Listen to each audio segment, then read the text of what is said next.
কারণ যারা আপনারা সংস্কার কমিশনে বসছেন আপনারাও ইনসান মানুষ, আপনাদের যে সঠিক মানে সকল বক্তব্য এবং রেকমেন্ডেশন 100% সঠিক হবে এমন কোন নিশ্চয়তা অবশ্যই নাই। সেই জন্যই আলোচনা। আমি যেমন বলতে চাই, কনস্টিটিউশন রিফর্মস কমিশন যে রিপোর্টগুলো দিয়েছে তার মধ্যে প্রথমে একটি উল্লেখযোগ্য জিনিস লক্ষ্য করলাম, সংবিধানের প্রিয়াম্বলে তার প্রস্তাবনায় 1971 সালের মুক্তিযুদ্ধের সাথে একই প্রায় জুলাই গণ অভ্যুত্থানের বিষয়টি নিয়ে আসা হয়েছে। কিন্তু স্বাধীনতা যুদ্ধের সাথে স্বাধীনতা পরবর্তী কোন ঘটনায় কি একই কাতারে গণ্য করা যায়? এটা বিবেচনায় আনতে হবে। জুলাই ঘোষণাপত্র, বৈষম্য বিরোধী ছাত্র আন্দোলন এবং গণ অধিকার পরিষদ জাতীয় নাগরিক কমিটি বৈষম্য বিরোধী ছাত্র আন্দোলন এবং জাতীয় নাগরিক কমিটির পক্ষ থেকে জুলাই ঘোষণাপত্র দেওয়ার জন্য তারা কর্মসূচি দিয়েছিলেন। পরবর্তীতে সরকারের মধ্যস্থতায় রাজনৈতিক দল সমূহের সাথে আলোচনার একটা ব্যবস্থা করা হয়েছে। এখানে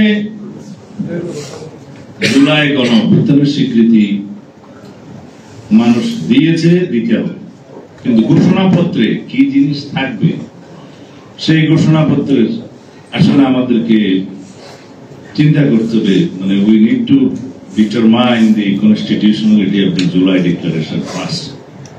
তারা যেটা দাবি করছে এটা প্রয়োজন কতটুকু আছে কিনা, থাকলে কোথায় রাখবে, প্রিয়াম্বল নাকি শিডিউল, কোথায়? যখন ট্রানজিশনাল পিরিয়ড থাকে, যখন কোন কনস্টিটিউশন কার্যকর থাকে না, যখন স্বাধীনতা যুদ্ধের মতো পরিস্থিতিতে নতুন রাষ্ট্র জন্ম হয়, বিনির্মাণ হয়, পরবর্তীতে কনস্টিটিউশন বিনির্মাণের আগ পর্যন্ত সেই সময়গুলোকে ক্রান্তিকালীন বা ট্রানজিশনাল পিরিয়ড বলা হয়।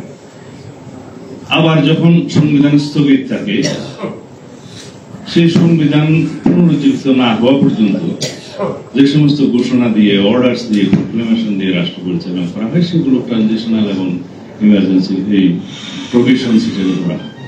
এগুলো সবগুলোর জায়গা থাকে ঐতিহ্যগতভাবে, কনভেনশনালি এন্ড ট্রেডিশনালি তফসিলের মধ্যে। শিডিউল আমাদের দেশে যেমন আছে, আমাদের কনস্টিটিউশনের ৪র্থ তফসিল, সেখানে জায়গা দেওয়া যায় কিনা।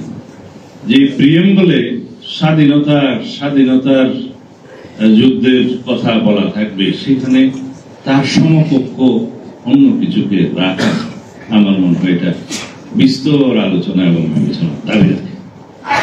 আমরা অবশ্যই সকল শহীদ যারা জুলাই গণ অভ্যুত্থানে নতুন বাংলাদেশের জন্য রক্ত দিয়েছে তাদের রক্তকে সম্মান করতে হবে।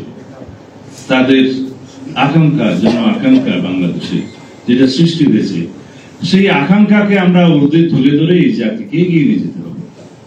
এবং এই ফ্যাসিবাদ বিরোধী যে জাতীয় ঐক্য গঠিত হয়েছে, সৃষ্টি হয়েছে, সেটাকে আমরা যতদিন ধরে রাখতে পারি ততদিনই ফ্যাসিবাদ এই দেশে জন্ম নেবে না।